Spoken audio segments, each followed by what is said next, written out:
মৰমৰ ছাত্ৰ-ছাত্ৰীসকল তোমালোকক সদায় পঢ়াৰ কথা কৈ থাকো। এইবাৰ মই ভাবিছো আন দুটামান কথা তোমালোকলৈ বুলি আগবঢ়াইছো। তোমালোকে চোৱা, তোমালোকে নিতৌ তোমালোকৰ যিবোৰ সু-অভ্যাস সেইবোৰ সদায় তোমালোকে অভ্যাসবোৰ গঠন কৰিবা আৰু তোমালোকে কেতিয়াও তোমালোকৰ নিজৰ যিটো লক্ষ্য আছে লক্ষ্যৰ পৰা বিচলিত নহবা।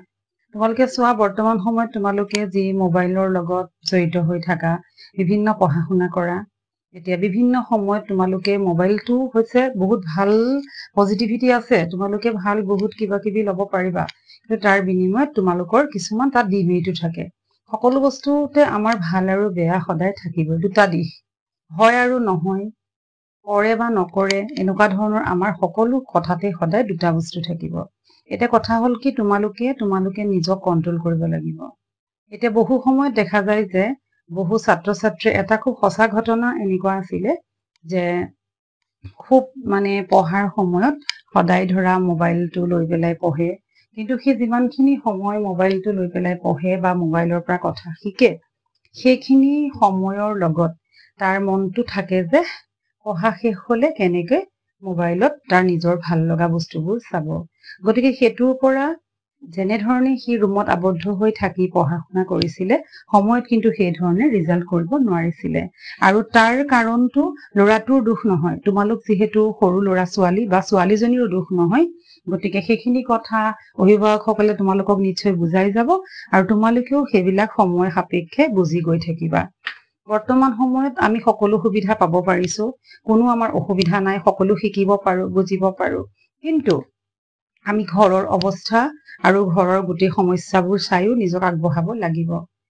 কোনোবাৰ হয়তো জীৱনত পঢ়া-শুনা কৰিবলৈ যাওঁতে কোনো ধৰণৰ আৰ্থিক সমস্যা নাথাকে, তেনে ছাত্ৰ-ছাত্ৰীয়ে নিজৰ জীৱনত আগুৱাবলৈ বহুত সহায় বা বহুত সুবিধা হয়। আৰু কোনোৰ যদি আৰ্থিক দুৰৱস্থা থাকে যে তেওঁলোকৰ অলপ চিন্তা থাকে, কিন্তু এনেকুৱাও দেখা যায় বহু সময়ত যে পইচা থাকক বা নাথাকক কিয় তেওঁলোকে মতৰ পৰা বিচলিত হয় আৰু নিজৰ লক্ষ্যৰ পৰা বিচলিত হয়, অৰ্থাৎ দিশহাৰা হয়। গতিকে খুবকে পঢ়ি নম্বৰ পালেও নহব, সকলো কথা শিকিব লাগিব। কোনো সময়ত দেখা যায় যদি বহুত নম্বৰো পোৱা যায়, কিন্তু বহু ক্ষেত্ৰত সময়ত কিবা আজিকালি CUT পাতিব, বহুত ধৰণৰ ইন্টাৰভিউ এনেকুৱাত কেতিয়াও পাছ নহয় বা আগবাঢ়িব নোৱাৰে, এনেকুৱাও দেখা যায়। তাৰ কাৰণটো হৈছে কি, বহুত কথা নাজানে। গতিকে আমি অল ৰাউণ্ড ডেভেলপমেন্ট কৰিবৰ কাৰণে সদায় সকলো সময়তে এক্টিভ হৈ থাকিব লাগিব, যাতে আমি পতককে কোনো ধৰণৰ এলাহ ভাৱ থাকিব নালাগিব, পতককে আমি যিকোনো এটা কাম কৰিব পাৰো, পতককে আমি কিবা এটা কথা ধৰিব পাৰো, সেইবিলাকৰ কাৰণে আমি সদায় এক্টিভ থাকিব লাগিব। কাৰণ সেইকাৰণে এষাৰ কথা কয় যে বাচি খাবা জাগি শুবা, আৰু শুই থকা শিয়ালে হাঁহ ধৰিব নোৱাৰে। গতিকে আমি সদায় আমাৰ কামবোৰ সময়ত কৰি যাব লাগিব, আৰু তোমাৰ যিটো লক্ষ্য থাকে সেই লক্ষ্যত তুমি সদায় স্থিৰ হৈ থাকিব লাগিব। আৰু যিমানেই কষ্ট নহওক কিয়, যেনেকুৱাই নহওক কিয়, আমাৰ কাৰণে কোনো ৰৈ নাথাকে, আমি খালি আমাৰ সময়টো সদ্ব্যৱহাৰ কৰিব লাগিব। কাৰণ সময় এনেকুৱা এটা বস্তু যে সি গৈয়ে থাকিব আৰু আমি তাক ধৰি ৰাখিব নোৱাৰো।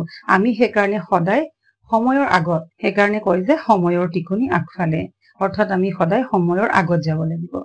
প্ৰথমে তোমালোকে এইখিনি কথাকে মনোযোগ দিয়া, তেতিয়া তোমালোকে নিশ্চয় আগবাঢ়িব পাৰিবা। সকলো কথা জানিব বিচাৰিবা, গম পাব বিচাৰিবা, শিকিব বিচাৰিবা, আগভাগ লবা, তোমালোকৰ বয়সৰ অনুযায়ী যিমানখিনি কাম, তোমালোকে যেনেকে আমাৰ প্ৰতিটো খোজতে পইচা লাগে, গতিকে পইচাৰ সদ্ব্যৱহাৰ কেনেকে কৰিব পাৰি, আমি কেনেকে সঞ্চয় কৰিব পাৰিম, গতিকে মিতব্যয়ী হব লাগিব। আৰু তোমালোকক পঢ়িবৰ কাৰণে চৰকাৰে বিভিন্ন ধৰণৰ স্কলাৰশ্বিপবোৰতো দিছে, স্কুলত ইউনিফৰ্ম, কিতাপ পত্ৰ, আহাৰ ইমানলৈকে ফ্ৰী আছে। গতিকে তোমালোকে তাৰ পিছতো যদি আগবাঢ়িব নোৱাৰা, তেতিয়াহলে জীৱনটোত কি কৰিবা? গতিকে জীৱন মাথো এটা, গতিকে সুন্দৰ জীৱন এটা তোমালোকে আগবঢ়াই নিবলৈ নিজকে বহুত ধৰণৰ মন স্থিৰ কৰি তোমালোকে লক্ষ্যত উপনীত হবলৈ চেষ্টা কৰিবা। গতিকে এইখিনিয়ে মোৰ তোমালোকলৈ অনুৰোধ থাকিল। সৰুতে কিছুমান ভুল কৰা হয়, সেইবিলাক হৈছে সৰু সুৰা ভুল। পঢ়াৰ কাৰণে স্কুল যাব মন নাযাব পাৰে, পেটটো বিষাইছে বুলি কবা, গাটো বেয়া লাগিছে বুলি কবা, কিন্তু সেইখিনিয়ে তোমালোকক কেতিয়াও আগবঢ়োৱাত কিন্তু বাধাহে সৃষ্টি কৰিব। গতিকে সদায় তোমালোকে পজিটিভ, সঁচা আৰু শুদ্ধ পথ লবলৈ চেষ্টা কৰিবা। ভিডিঅ'টো ভাল লাগিলে লাইক কৰিবা।